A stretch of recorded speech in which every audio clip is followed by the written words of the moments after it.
turn of the tide at Nyanzit. The dark clouds which had covered the sky all overnight had given way to a grey sky that hovered over the rain-soaked valley. Even as the sun began to rise, streams and rivers overflowed as the torrential rain continued incessantly for hours. The greyness of the sky, the occasional clap of thunder, and the mist of water in the air was the perfect mask for the thousands of raiders who charged the province of Nyanzvat en route to the castle. The warriors moved with a single mind and mission: to attack and destroy anyone who got in the way of their bloodthirsty quest for King Cullen. Within hours of the early morning, the exterior province had fallen, as had the outer villages. All that was left worth fighting for was the castle, a stronghold of stone walls, iron gates, high towers, and a protective keep that led to a secret underground crevice adjacent to the river. If the castle was overrun, this was the only way to escape. As the sun rose higher in the sky and battled cumulonimbus clouds, it cast an eerie yellow and gray glow over the war-torn landscape. As the glow became more intense, the castle was set upon by raiders. The filtered sunlight highlighted the battle as Kaelin's highly trained and skilled warriors fought valiantly to keep the raiders back. However, as Falson had planned, the previous day of drinking and gluttony had slowed the Nyansvit warriors enough to give the raiders and their increasing numbers the upper hand.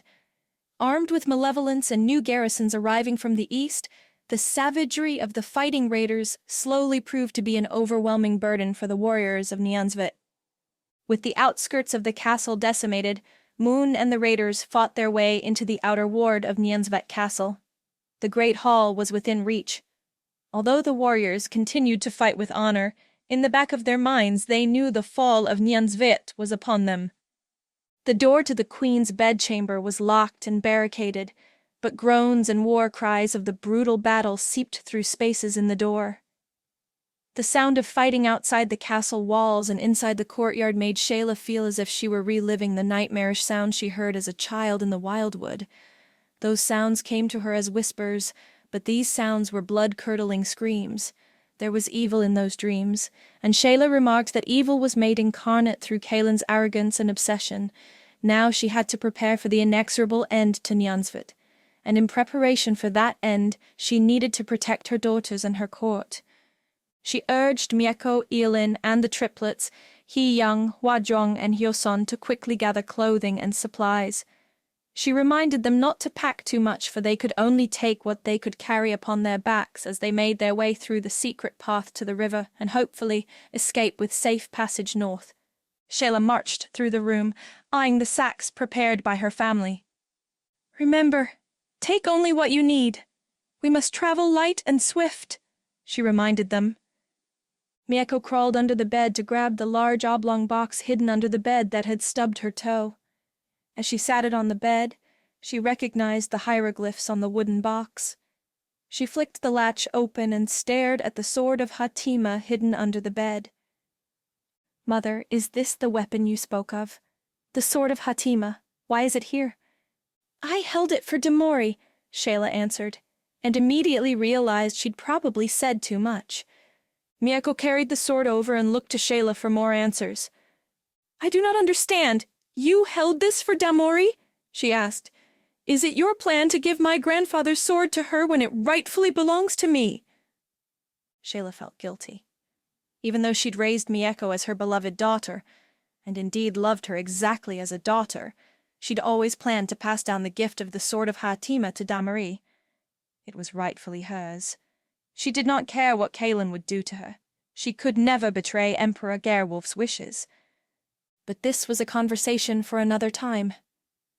Shayla gave Mieko a look that removed all doubt of her refusal to answer another question about the sword.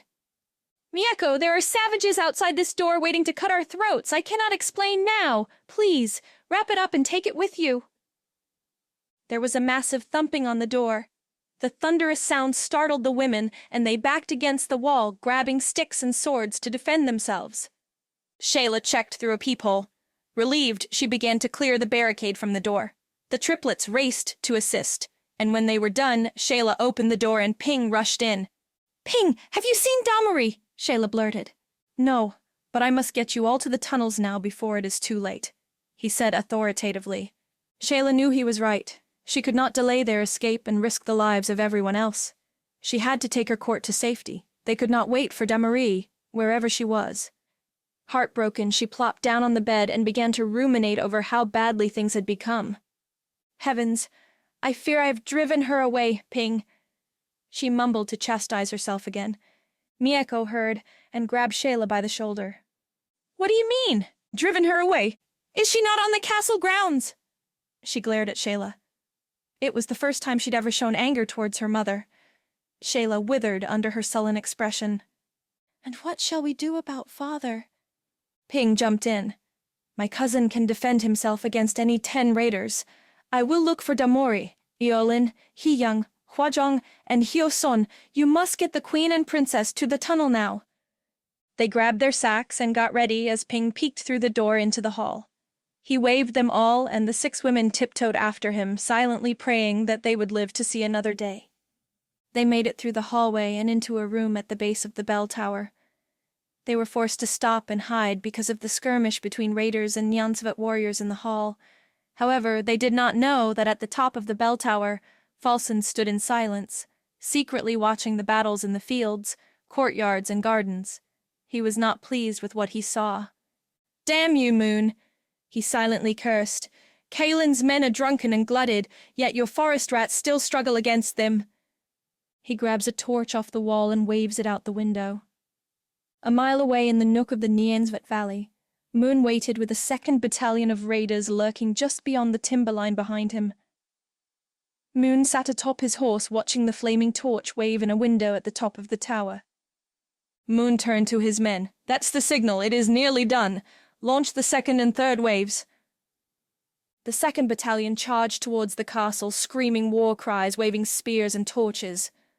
Moon smelled the end of Nyansvet. Falson smelled a new beginning. In a desperate and final attempt to push the raiders out of the castle, Kaelin joined Safford, Sabiort, Vu, Nyok, and the province's finest warriors in a close combat battle against the raiders in the Great Hall. Kaelin fought without mercy, and with wild and reckless abandon. It was clear that he was more than capable of battling 5, perhaps even 10 raiders.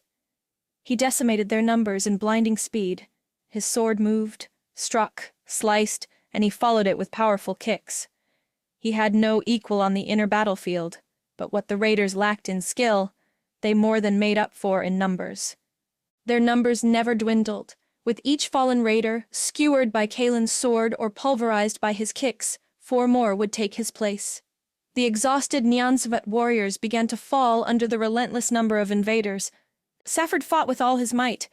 He'd been in several battles when his survival was in doubt. To him, winning did not matter. All that mattered was the fight. This is what he was trained for. However, warriorhood was not his primary occupation.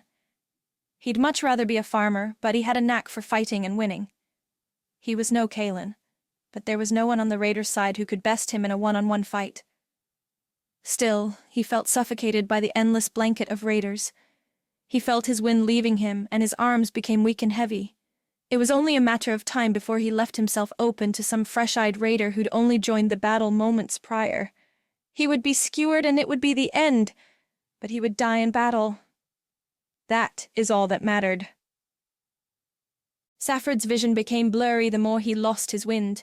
He looked ahead at the far end of the great hall and noticed the approaching garrison of raiders seemed to divide, parted by some unstoppable force. That's when he saw Damarie, unrecognizable in Tanna's hooded robe as she steered the horse through the crowd, trampling raiders. Damarie leapt off the horse and threw herself in the midst of the battle. She grabbed a fallen raider's sword and held it along with her own. She charged at the battalion, becoming a maelstrom of harnessed fury, swinging swords in both hands, gutting and skewering raiders in her path, saving wounded Nyansvet warriors from certain death. She moved through the raiders like a plow, mowing down 4 or 5 at a time. She switched from rising sword to twisting dagger effortlessly, keeping the raiders at bay, stunning them with her prowess and effectiveness at disarming them. The raider savagery which had given the warriors pause vanished, transforming instead into a desperate fight for utter survival. Damarie, too, was transformed. She was no longer merely the servant of a queen, the put-upon victim of a malicious monk, or the estranged and forgotten daughter of a king. She was a hardened, well-trained, intuitive warrior bred for battle. She was unleashed and she possessed a single mindset: rescue Shayla and Miko. Nothing else, and no one else mattered. The raiders were in her way and they had to be moved expeditiously. Watching the hooded swordsman, Damarie, in action, Kaelin, Safford and the warriors were awestruck. Her aggressive and effective fighting renewed their spirits and gave them the requisite second wind to continue. They joined her in the fray with new vigor and intensity.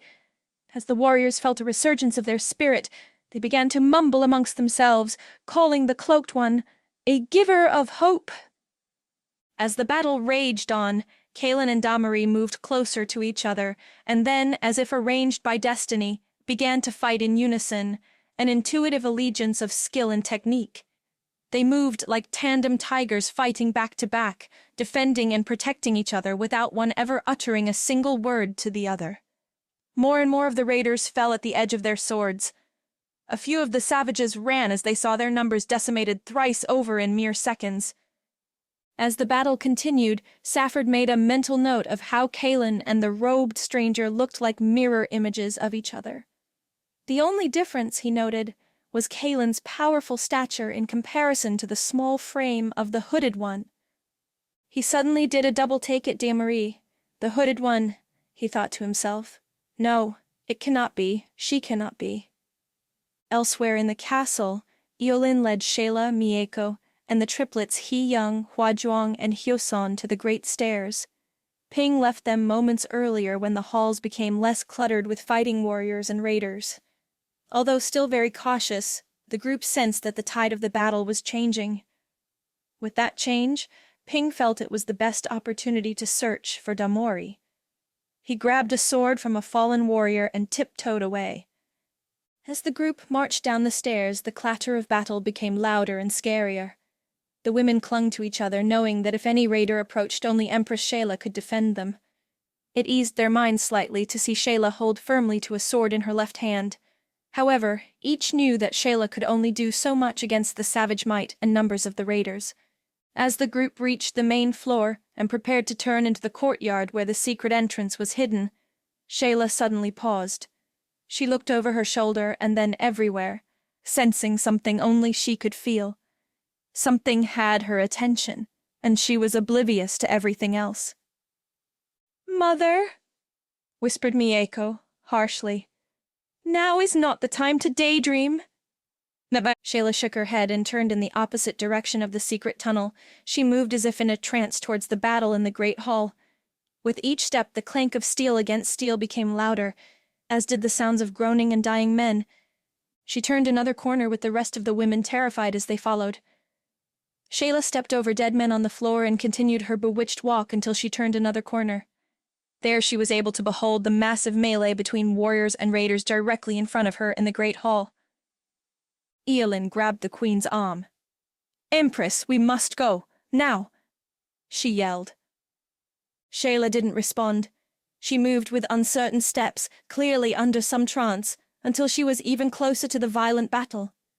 Damarie, fighting side by side with Kaelin, suddenly stopped. She sensed a presence and turned directly towards Shayla.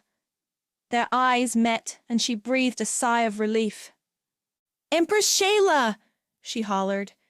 Damarie began pushing her way through the battle towards Shayla. She was no longer interested in destroying anyone. Her queen was safe, and her swords would no longer taste the blood of savage raiders.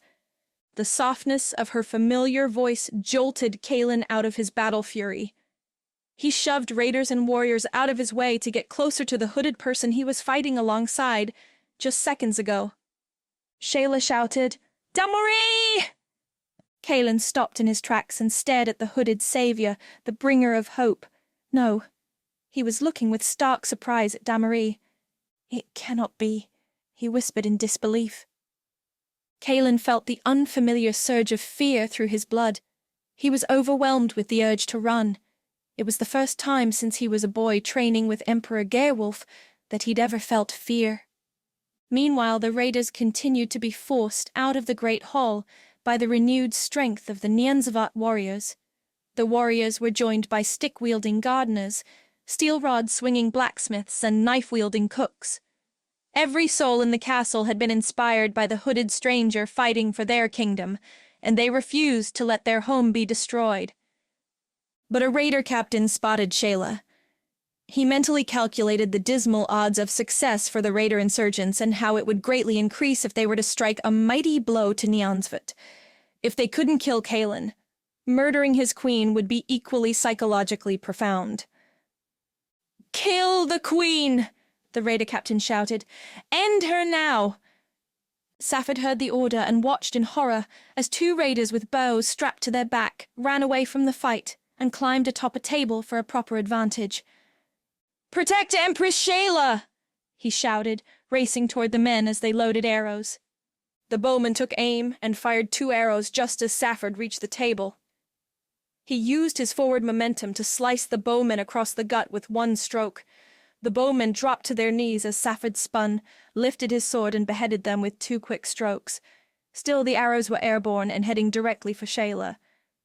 The arrows sailed toward Shayla with perfect aim, but a millisecond before she was impaled by the arrows, Damori sliced the arrows out of the air with her 2 swords. The wooden rods splintered and dropped to the floor at Shayla's feet. Damori was ecstatic as she turned to embrace her mother, but she was snatched backward by the collar of her cloak. She slammed to the stone floor on her back, and the impact knocked the wind out of her. Everything went black as she dropped both swords. A moment later, when she opened her eyes, King Kaelin stood above her, sneering. He reached down and snatched the hood and veil from her head, exposing her to all of Nyanzvat. Warriors and raiders alike gasped at the sight of Damori's shimmering, sweat-soaked brown skin and the intricate swirling patterns on her temples and cheeks. Everyone froze. The great hall went silent for an eternity as Kaelin stood over Damori, seething. She withered under his gaze and the stares of hundreds of warriors and raiders. Then something odd happened. A murmur began to emit from amongst the ranks of warriors and raiders. It started slowly and at low volume at first, with just a few battle-weary men repeating it. The promise. More fighters joined in, as did the groundskeepers, servants, maids, cooks, and villagers. More and more people repeated the phrase until it became a chant and the murmur rose to a thundering crescendo. "The promise! The promise! The promise!" everyone repeated. A horn sounded from far outside the castle walls. The raiders hearkened to the call and slowly backed away from their opponents. They beat a hasty retreat out of the great hall, and the walls rumbled with the sounds of hundreds of stampeding men racing outside. Safford, exhausted, watched in delight as the last of the raiders scurried out. The battle was over. The war was over. They'd won, thanks to Damori, he thought. But he turned to the scene unfolding before him. It was evident that Kaelin, still looming over Damori, didn't share his feeling of gratitude. Kaelin stepped closer to Damori. He was still seething as he adjusted his grip on his sword. He ground his teeth and dared her to look up at him. Wisely, Shayla stepped between them. "My lord, King Kaelin," she began softly, with a sincere effort to show him the highest respect. "Damori saved the life of your queen." "She has stolen the secrets of the Rising Sword!" he bellowed. Kaelin never took his eyes off Damori. "How have you also mastered the twisting dagger? The technique of Nyshan, my sworn enemy?" "I only wish to protect my queen," Damori offered, crestfallen by yet another accusation against her character. "No!" Kaelin rejected. "You have exposed yourself, your flesh, and your true nature, as a thief and a traitor." Kaelin drew back with his sword, but Shayla grabbed his wrist. She leaned in closer and whispered firmly. "Do not be foolish," she admonished. "Look around you. She helped save the kingdom. Everyone has seen it." Kaelin looked towards the hundreds of warriors, guards, and servants who'd made their way into the great hall after hearing the chants. He lowered his sword and pushed Shayla aside. He caught Safford's eye and motioned for his captain to take Damori away. Safford was joined by several warriors who cautiously approached her. Her 2 swords which lay at her feet gave them pause. Those very swords had slain over 100 raiders, and they feared what would happen if she turned those swords on them. Damori witnessed the tentativeness in their eyes and offered a faint smile. "Fear not, noble warriors. I bear you no ill will, Damori assured them. The warriors gently lifted Damori to her feet as Safford took her arm and escorted her away. Kaelin started to march away, but Shayla stood before him, blocking his path. She is utterly devoted, my lord, she explained. Not just to me, but to you and this kingdom. She only ever wanted you to be pleased with her. What you witnessed today, her skills, they come naturally and magnificently, same as it was for you. Kaelin turned to Shayla, willfully holding on to his anger. His lip quivered and his voice trembled. You knew of her betrayal? He growled. No, I knew of her sweetness. Shayla declined. Today you witnessed the fierceness that accompanies it. Guards, confine Lady Shayla to her chamber, Kaelin demanded.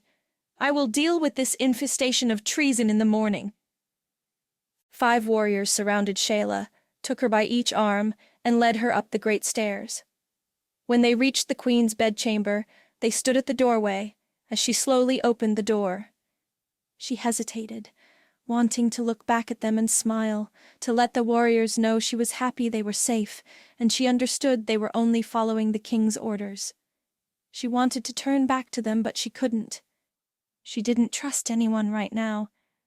She had dark thoughts running through her mind. What would happen to Damori? What peril was her daughter now in? Shayla desperately desired the courage to turn back to the guards, but she didn't. She opened the door wider and stepped inside. As she grabbed the door handle and pushed it closed. We are sorry, Empress, she heard from the other side of the door. Someone amongst the guards had been braver than she, Shayla thought. The notion pained her and the door shut.